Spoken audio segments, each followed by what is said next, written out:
Visually striking, the red tide is visible from the shoreline. The overgrown algae causes the water to change color.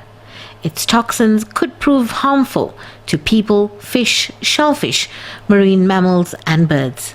The algae is known to deplete oxygen in the water.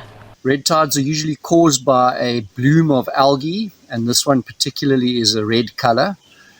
They're usually toxic, which affect shellfish, and some animals may die and wash out on the beach.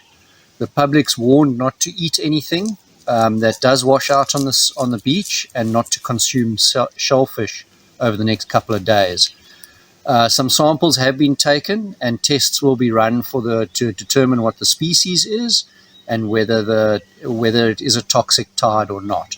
So it's not advisable to, at this point in time, eat anything that you harvest from the ocean where the red tide is active, because it can be detrimental to health. But otherwise, the beaches are perfectly safe, and there is no immediate danger to visitors to the garden route. Meanwhile, restaurants in the area say they're taking every precaution with their seafood.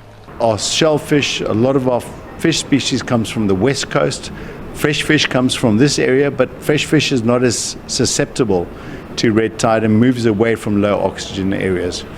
And this is one of our dishes we serve at Selena's, our Cape Malay mussels, which come from the west coast. Results of the samples taken by the environmental authorities to determine if the tide is toxic or not is expected later this week.